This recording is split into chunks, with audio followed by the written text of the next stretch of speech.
غور کرو مسلمانوں، اب جب قربان ہونے کی باری اب آتی ہے تو دیکھو کس کی آتی ہے۔ آپ دیکھو آگے سنو، جب قربان ہونے کی باری آتی ہے تو لوگوں نے کہا مجھ کو قربان کر دو، اور لوگوں نے کہا ہم قربان کر دو، لیکن ایسا نہیں ہوا۔ حضرت عبد المطلب کو کسی نے مشورہ دیا کہ ایسے کسی کو قربان نہ کرو، بلکہ 11 بیٹوں کے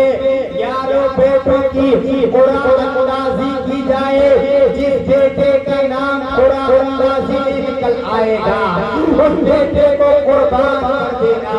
قرآن اندازی کا مطلب یہ ہوتا ہے جس طریقے سے آج کے دور کے بچے کھیل کھیلتے ہیں تو جب چور کو پکڑنا ہوتا ہے پرچیوں میں نام لکھ کر کے پانی میں ڈالتے ہیں، جو پرچی بھول جاتی ہے اس کو چور ثابت کیا جاتا ہے۔ ایک کھیل بھی بچے کھیلا کرتے ہیں، اسی طریقے سے وہ قرآن اندازی کی جاتی ہے کہ جس بچے کا نام 11 بیٹوں میں سے جس بچے کا نام نکل آئے گا قرآن اندازی کے اندر اس بچے کو قربان کر دیا جائے گا۔ کعبہ شریف کے سامنے اس بچے کو منظر کو پورا کرنے کے لیے قربان کر دیا جائے گا۔ لیکن مسلمانوں، جو ہمارے نبی کے والد تھے جن کا نام حضرت عبداللہ تھا،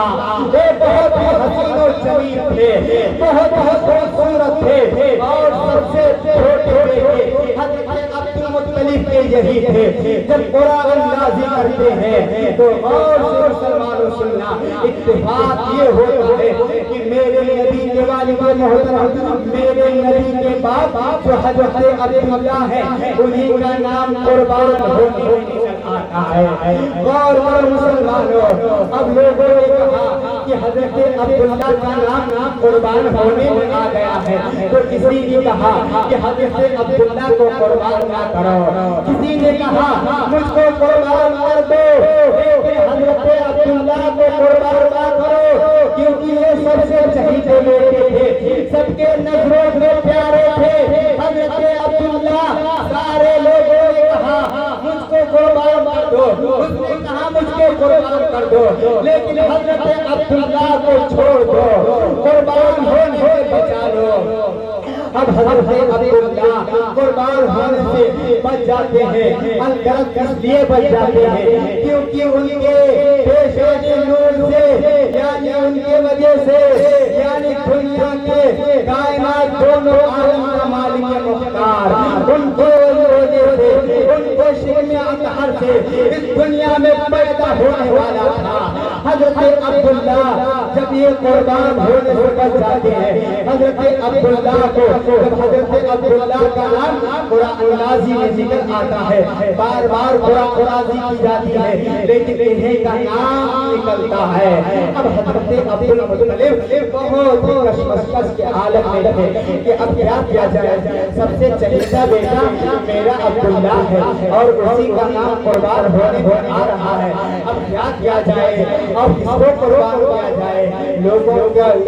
مجمع اکٹھا ہوتا ہے، لوگوں سے مشورہ، سارے لوگوں سے مشورہ کرتے ہیں، مشورہ کرنے کے بعد پوچھتے ہیں بتاؤ اس کا حل کیا ہے۔ تو لوگوں نے کہا بھلا جگہ میں ایک کاہنہ رہتی ہے جو اس چیز کا حل بتائے گی کہ حضرت عبداللہ کا نام قربانی میں نکلا ہے، لیکن اس کے بجائے میں حضرت عبداللہ کو کیسے بچایا جائے قربان ہونے سے۔ ایک شخص کے پاس جاتے ہیں، وہ سارے لوگ اس مسئلے کو لے کر کے جاتے ہیں کہ میں نے منت مان رکھی تھی، اب بڑا بیٹے کا نام نکلا ہے لیکن میں اس کو بچانا چاہتا ہوں، اس کا کوئی حل بتا دیجیے۔ جب اس شخص کے پاس آئے تو اس نے کہا اچھا یہ بتاؤ تمہارے یہاں اس کے بدلے میں کیا ہوتا ہے۔ اس نے کہا کس کے بدلے میں؟ اس نے کہا اگر تمہارے یہاں کوئی ایک شخص کو قتل کر دے تو کیا یعنی خون کا بدلہ کیا خون ہوتا ہے،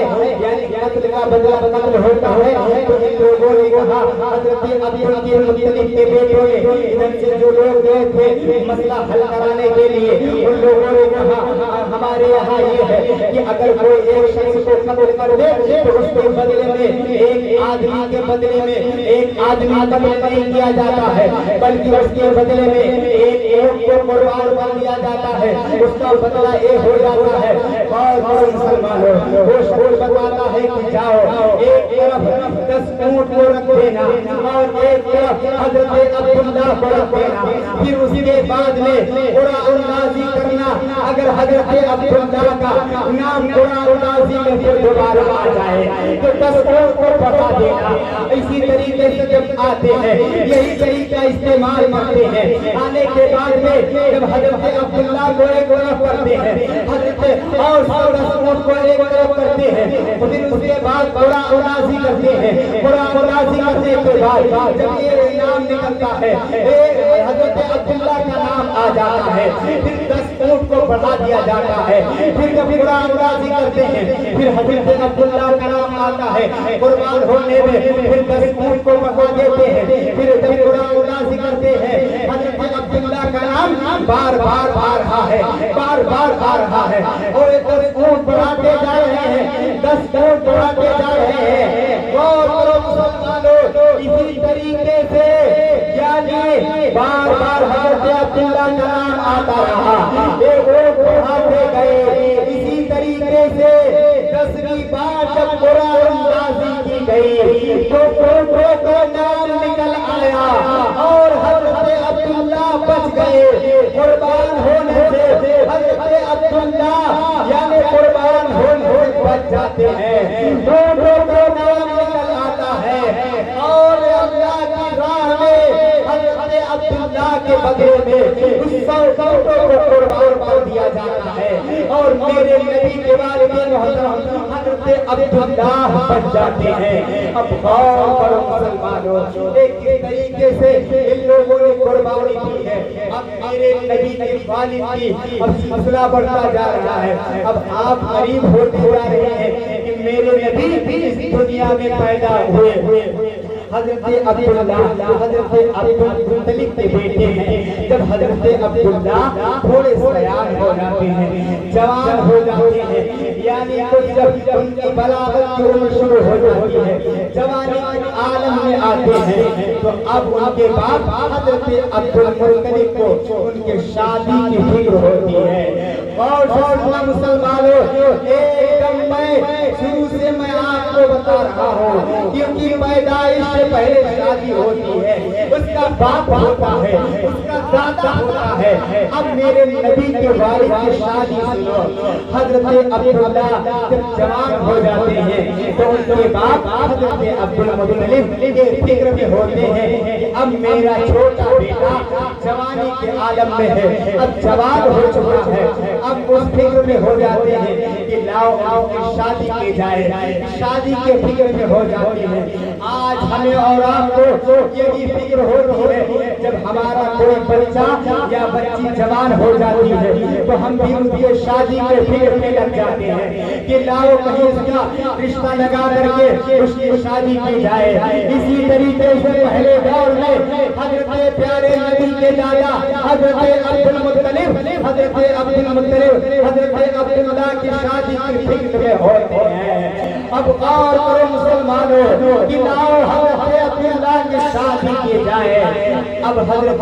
عبدالمطلب کوئی اچھا رشتہ تلاش کرنے لگتے ہیں، جیسے ہمارا معمول ہو ہمیں کوئی اچھا رشتہ مل جائے میری لڑکی کے نکاح کرنے کے لیے، میرے لڑکے کا نکاح کرنے کے لیے ہم اچھے رشتے کا انتخاب کرتے ہیں۔ حضرت عبدالمطلب شریعت مطہرہ کے مطابق اچھے رشتے کا انتخاب یعنی تلاش میں لگ جاتے ہیں۔ اسی مکہ شریف میں یعنی مکہ شریف میں قبیلہ تھا، بڑا ہی خاندان والا تھا، بڑا ہی افضل و اعلیٰ خاندان والا تھا، جس قبیلے میں اس قبیلے میں ایک لڑکی تھی جن کا نام حضرت آمنہ تھا۔ غور کرو مسلمانوں،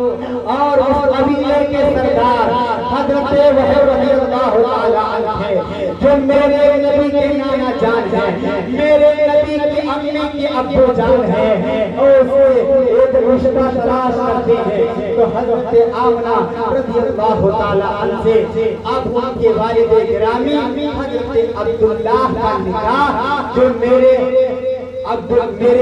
نبی صلی اللہ علیہ وسلم کے والد محترم ہیں، ان کا نکاح مکہ شریف کی رہنے والی جو سب سے اعلیٰ خاتون تھی، بڑی شریف زادی خاتون تھی، جن کا نام حضرت آمنہ تھا۔ جب حضرت آمنہ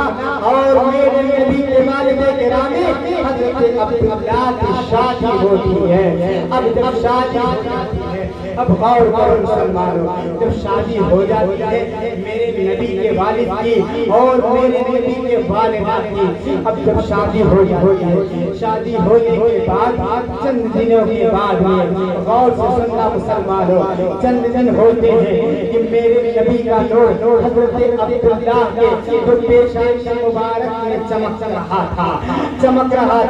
اپنے سامعین پوری شوق کے ساتھ حضرت عبداللہ کے پیشانی مبارک سے جب وہ نور حضرت آمنہ کے بدن اقدس میں آتا ہے، کچھ دنوں کے بعد جب وہ نور حضرت آمنہ کے شکم مبارک میں آتا ہے، آنے کے بعد میں کچھ دنوں کے بعد حضرت عبداللہ رضی اللہ تعالیٰ عنہ کا معمول تھا، جو ان کے باپ اور دادا تھے، وہ ملک شام تجارت کی غرض سے جاتے تھے، تجارت کرنے کے لیے ملک شام یعنی روزی کمانے کے لیے ملک شام جاتے تھے۔ اسی طریقے سے جیسے آج کا معمول ہوتا ہے، کوئی اپنے بھائی کے ساتھ بمبئی جا رہا ہے، کوئی اپنے باپ کے ساتھ بمبئی جا رہا ہے کمانے کے لیے، اسی طریقے سے میرے نبی کے والد اپنے باپ اور دادا کے ساتھ ایک مرتبہ ملک شام یعنی ملک شام تجارت کی غرض سے جاتے، ان کے ساتھ میں جاتے، لیکن جب جاتے ملک شام تجارت کی غرض سے گئے ہوئے حضرت عبداللہ رضی اللہ تعالی عنہ ادھر سے آتے ہیں، ان کی طبیعت خراب ہو جاتی ہے، خراب ہونے کے بعد میرے نبی کے والد محترم اپنے ننیحال میں رکتے ہیں، ان کی طبیعت خراب ہو جاتی ہے، ننیحال میں رک جاتے ہیں، رکنے کے بعد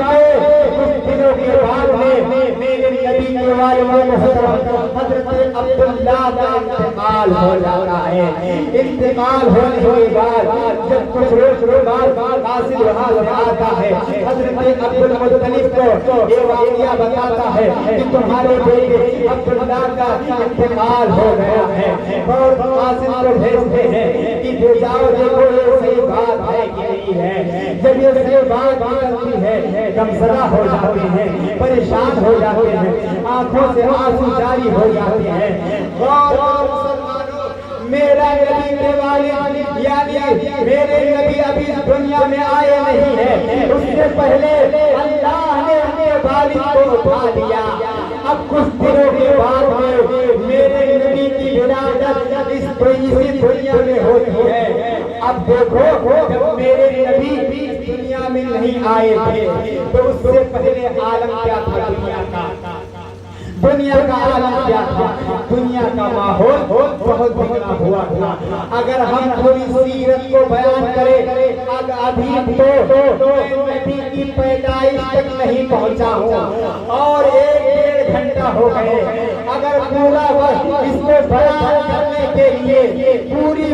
راتیں ختم ہو سکتی ہے، لیکن وہ واقعات ختم نہیں ہوتے ہیں۔ غور کرو مسلمانوں، اب وقت بہت زیادہ ہو رہا ہے، مختصر انداز ہے، میں بیان کر کے رخ ہو جاؤں گا۔ میرے نبی جب اس دنیا میں نہیں آئے تھے، مکہ شریف میں پیدا ہوئے، میرے آقا پیدا ہوئے مکہ شریف میں۔ جب میرے نبی نہیں آئے تھے اس سے پہلے عالم یہ تھا کہ کوئی انسانوں کو سیدھی راہ بتانے والا نہیں تھا، کوئی لوگوں کو اچھی راہ بتانے والا نہیں تھا۔ جیسے آج کے دور میں ایک عالم اور حافظ و قاری لوگوں کو سیدھی راہ بتاتے ہیں کہ یہ سیدھا راستہ ہے، ایک غلط راستہ ہے۔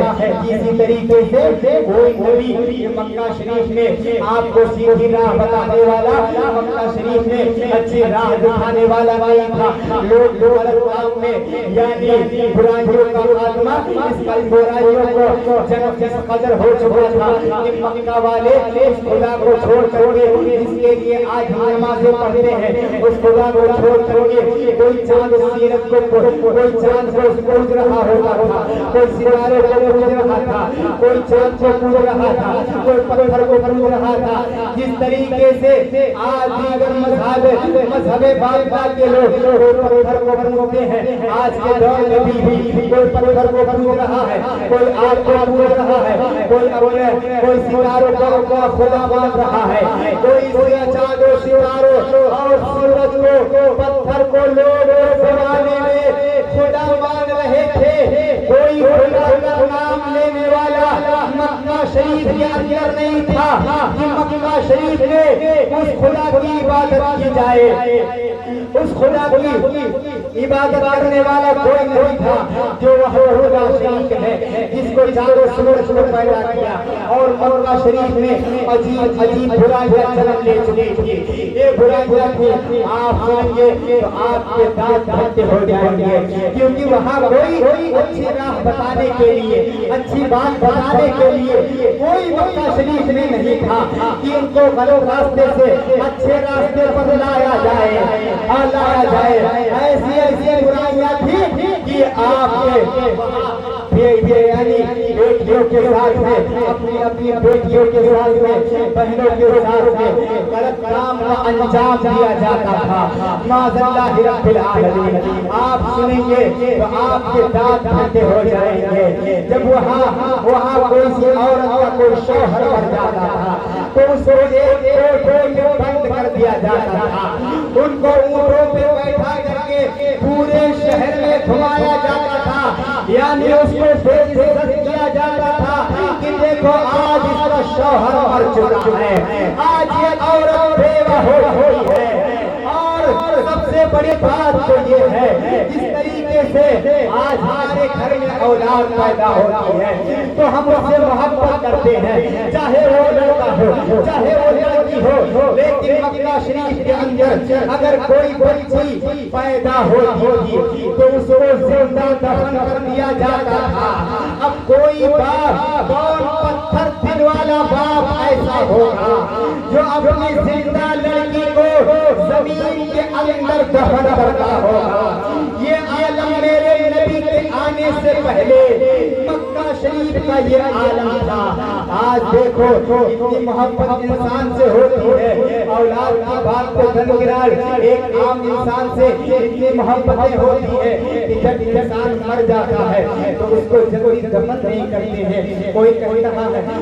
رہا ہے کہ اس کا باپ بمبئی سے آ رہا ہے، کوئی کہہ رہا ہے اس کا دادا بمبئی سے آ رہا ہے، ابھی اس کو دفن نہ کرو بلکہ اس کا آخری بار زیارت کر لے، اس کا باپ آخری بار زیارت کر لے، اس کا دادا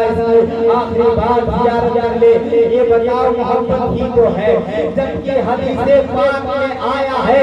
جب میت ہو جائے، تمہارے گھر میں کسی کا انتقال ہو جائے تو تم اسے جلدی دفنا دیا کرو۔ یہ میرے نبی کی سنت ہے، میت کو جلدی دفنا دیا کرو۔ لیکن مکہ شریف کے اندر یہ تھا کہ مرنے کی بات کو درکنار کی ہے، جب کسی کے یہاں بچی پیدا ہوتی تھی تو اس کو زندہ دفن کر دیا جاتا تھا۔ اب جب میرا نبی، کیوں یہ سارے کام اس لیے ہو رہے تھے کہ کوئی راہ بتانے کے لیے کوئی تھا، کوئی نبی نہیں تھا، کوئی رسول اس وقت نہیں تھا جو کوئی نبی اور کوئی رسول اس وقت نہیں تھا جو سیدھی راہ بتائے، جو سیدھی راہ دکھائے۔ ایسے عالم میں اللہ تبارک و تعالیٰ کی بارگاہ میں ان لوگوں نے دعا کی، اے پاک پروردگار عالم، وہ کوئی ایسا نبی بھیج دے، کیونکہ حضرت عیسیٰ علیہ السلام جو سب سے لاسٹ پیغمبر ہے، جو میرے نبی سے ایک پیغمبر جسٹ پہلے ہے حضرت عیسیٰ کو اللہ نے حضرت عیسیٰ علیہ السلام کو 69 سال ہو گئے تھے 69 سال پہلے اللہ نے حضرت عیسیٰ کو آسمان پر اٹھا دیا تھا یہ دنیا جو نبیوں سے خالی رہی اس کی مدت 569 سال بتائی جاتی ہے یہ دنیا جو نبیوں سے خالی رہی جب حضرت آدم آئے تو اور دیگر انبیاء آتے رہے لیکن اس دنیا میں حضرت عیسیٰ کو جب اللہ تبارک و تعالیٰ نے اس دنیا سے اٹھا لیا تو اٹھانے کے بعد میں جب میرے نبی کے آنے تک 569 سال کا یعنی وقفہ رہا کوئی نبی نہیں آیا کوئی رسول نہیں آیا کسی کو اللہ تبارک و تعالیٰ نے یہ نہیں بھیجا کوئی ان کو سیدھی راہ بتانے کے لیے کہ اے لوگوں اپنی بچیوں کو زندہ نہ کرو اے لوگوں اپنے بہن بیٹیوں کے ساتھ غلط کام کا انجام نہ دو یہ بہت غلط ہے اے لوگوں تھوڑے تھوڑے اٹھا کر کے گھماؤ نہ گھماؤ یہ بہت حرام ہے مکہ شریف کا یہ عالم تھا اتنی بڑی بڑی برائیاں جنم لے چکی تھی تو ایسی صورت میں اللہ تبارک و تعالیٰ کو یہ گوارا ہوا کہ یہ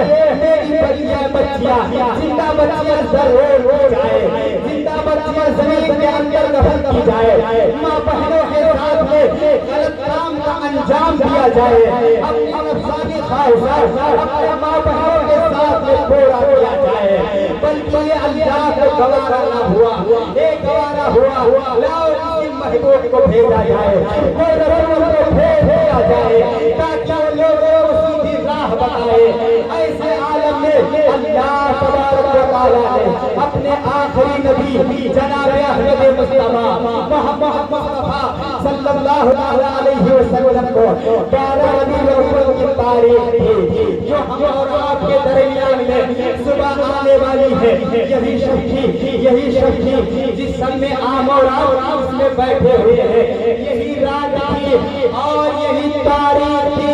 دن کو بدلتے رہتے ہیں لیکن وہی تاریخ تھی اور 12 ربیع الاول کا 12 ربیع الاول کی تاریخ تھی صبح ہوتی کا وقت تھا اور صبح ہوتی کا وقت تھا اور دن پیر کا تھا ایسے عالم میں اللہ تبارک و تعالیٰ نے اپنے پیارے محبوب صلی اللہ علیہ وسلم کو اس دنیا میں پیدا فرمایا اب جب میرا نبی اس دنیا میں آیا تو ساری کائنات روشن ہو گئی سارا کائنات منور ہو گیا ان کے نور سے لیکن میرے نبی نور وہ جب آتے ہیں اپنے ساتھ نور کو لے کر کے آتے ہیں یعنی جو بھی اس سے پہلے قہر پڑا ہوا تھا یعنی جو بھی مصیبتیں بلائے تھے جب میرا نبی اس دنیا میں آتا ہے ساری بلائیں دور ہو جاتی ہے ساری کائنات منور ہو جاتی ہے روشن ہو جاتی ہے اب غور کرو مسلمانوں حضرت آمنہ جو میرے نبی کی والدہ ہے وہ فرماتی ہے جب میرا بچہ اس دنیا میں آنے والا تھا تو میرے ایک ایسے بات میرے سامنے ایک ایسی روشنی ظاہر ہوئی جس سے میرے شام کے محلات کو دیکھ لیا اسی مکہ شریف کی سرزمین پر بیٹھی ہوئی میرے سامنے ایک ایسی روشنی نمودار ہوئی جس سے میرے شام کے محلات کو دیکھ لیا اب میرا نبی جب اس دنیا میں تشریف لایا تو ساری کائنات منور ہو گئی غور کرو جس نبی کے صدقے میں اللہ تبارک و تعالیٰ نے اس کائنات کو وجود بخشا ہے آؤ دیکھو اب جب میرا نبی اس دنیا میں تشریف لایا دھیرے دھیرے وقت چلتا گیا اس کے بعد میں اللہ کے پیارے رسول صلی اللہ علیہ وسلم نے 40 سال کے بعد میں اپنی نبوت کا اعلان کرنے کے بعد یعنی اعلان کرنے کے بعد تبلیغ اسلام جاری کیا اور تمام برائیوں کو اللہ اس کے رسول کے حکم تعمیل کرتے ہوئے اللہ کے رسول نے مکہ شریف کے اندر سے ساری برائیوں کا خاتمہ کر دیا جب میرے نبی دنیا میں آئے تو ان کی وجہ سے ان کی تبلیغ اسلام پر ان کی تبلیغ کرنے کی وجہ سے اللہ کے رسول نے ان کو سمجھایا کہ اے لوگوں تم بچیوں کو کنٹرول نہ کرو، تم اپنی ماں بہنوں کے ساتھ میں اپنی نفسانی خواہشات پورا نہ کرو، تم چاند اور ستاروں کو نہ پوچھو بلکہ اس خدا کی پوجا کرو جس نے ہم سب کو پیدا کیا ہے، جس نے چاند اور سورج کو پیدا کیا ہے۔ اب جب میرا نبی آیا تو ساری لوگوں کو بتاتا رہا کہ یہ کام غلط ہے، یہ کام غلط ہے۔ دھیرے دھیرے ساری برائیاں مکہ شریف کے اندر سے ختم ہو گئی اور مذہب اسلام پھیلنا شروع ہو گیا، وہیں سے مذہب اسلام پھیلنا شروع ہو گیا۔